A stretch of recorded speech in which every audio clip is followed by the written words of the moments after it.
Hi, this is Brian from BrainDistrict. In our third compositing tutorial, we will investigate adding reflections to real-world photographs. We will also be introducing you to working with nodes.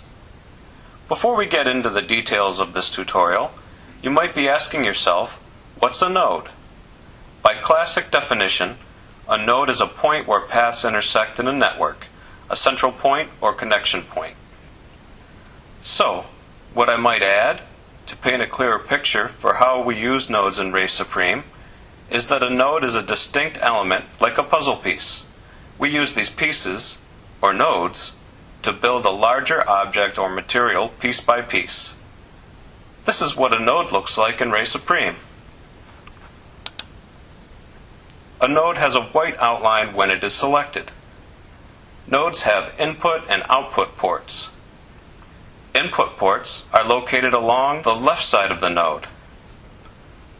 Output ports are located along the right side of the node. We have a large assortment of nodes in RaySupreme, and they all have particular uses. We have another concept to introduce, the terminal. By classic definition, terminals represent a connection within a network. In RaySupreme, we use these terminals to connect our individual nodes together. Terminals behave like rubber bands, and by dragging from one port to another, we can connect nodes together.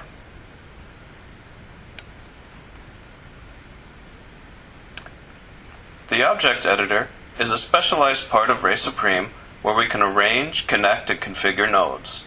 Objects and materials have a node graph, which is shown in the object graph window of the object editor. Individual nodes can be arranged as desired in the object graph window. An icon's location does not have any impact on its function. Notice how nodes can be moved, and the terminal connections between them are preserved. We can organize them in the object graph in a way that we prefer. The object graph window displays the node graph of the object or material which is selected in the Project Objects browser. The Project Objects browser is located underneath the object graph. A material on any given object is a sub-element of that object. We can gain access to this material sub-element by clicking on the plus to the left of the object, then clicking on the particular material. Now that we've talked a bit about nodes, we'll start out in the scene view of a new file. We will place a background image in our scene just like we did in the first two tutorials of this compositing series. Here in Scene View, let's click on the World button in the browser menu at the right-hand side of the screen. Now, let's expand the background image heading by clicking on it. Let's click on the Select button next to the background image parameter, and we'll browse to the image we will use for our background.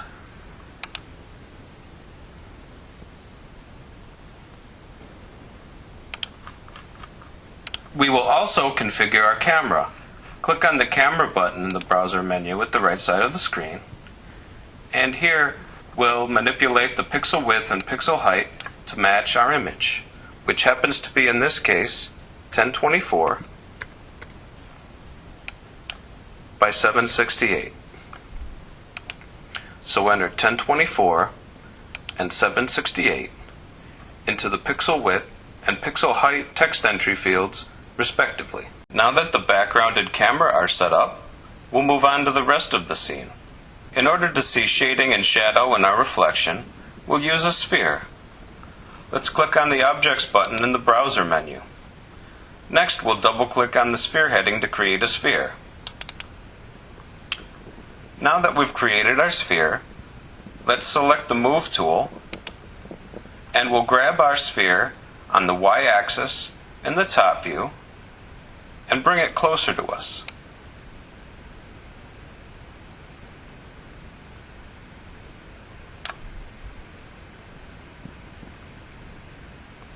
Next, we'll build an infinite plane. We'll start out by double-clicking on the cube heading.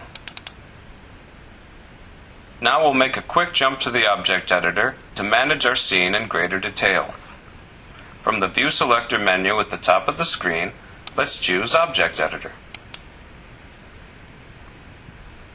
If our cube is selected, it will be highlighted in blue, and we'll see its node graph shown in the object graph. Let's click on the Shape node. where we'll be able to see the shape parameters in the current node screen of the Nodes tab at the right side of the screen. We'll select from the Type pull-down menu and choose Polygon.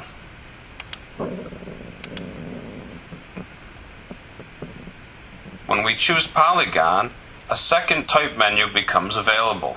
We'll select from this pull-down menu and we'll choose Plane. Now we have our infinite plane, but we'll need to reorient it so that it acts as the ground. Let's click on the Transform node so that we will be able to see the transform parameters of our object in the current node screen of the Nodes tab at the right side of the screen. Let's select the X rotation parameter, which is framed in red, and enter 90 degrees.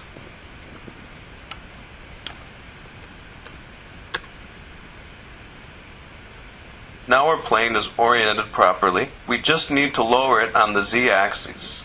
If we select the Z position parameter, which is framed in blue, let's enter 0 to place it at the origin.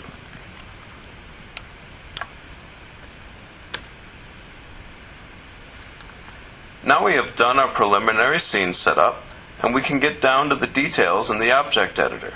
In the Project Objects browser, below the object graph, click on the plus next to the cube heading to reveal the cube material. Click on Cube Material, named Cube Material since we started out with a cube, and now the plane's material is shown in the object graph. If we turn our attention to the current node screen at the right side of the screen under the Nodes tab, let's choose from the preset pull-down menu and select Shadow Catch. In order to show our reflection, we will increase the specular weight of our plane's material. I will increase the specular weight to 0.8, which could be considered a bit strong for this image, but it will make the results more clear in this video.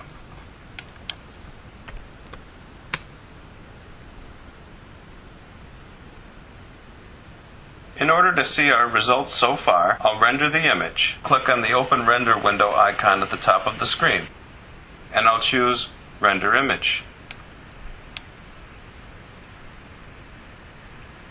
Our setup gives us a perfectly smooth reflection. However, the pristine mirror-like reflection seen here is not always believable. We will modify our file in order to produce additional realism. Working with nodes, we can use noise as a bump source in order to have a reflection with natural imperfections and distortions. If we click on the Available Nodes tab at the right side of the screen, we can gain access to the many types of nodes available here in the object editor. You'll notice that we have 3 types of nodes available: Geometry, Material, and Material Dispatcher. The Geometry nodes are used to act upon geometry. The Material nodes are used to act upon materials, and the Material Dispatcher node is used to interact between materials and geometry. In this case, we will expand the Material heading by clicking on the plus icon to its left. Once we have expanded the Material heading, we have more options available. The Generator heading is what we want to work with here, so let's expand this heading also. Let's talk about generator node types a bit. The generator node types generate visual patterns from algorithms. These generator nodes are very powerful because they can be manipulated via their individual parameters. Furthermore, they could be combined with other nodes in the object graph, which greatly expands their potential. Generator nodes are small in file size and can even be modified via scripts. In this case, we will select the Noise node. Noise can be described as computer-generated randomness, which in this case translates to visual noise, like the fuzz you see on a television when a signal is not present. Let's select the Noise node from the list and drag it to the object graph.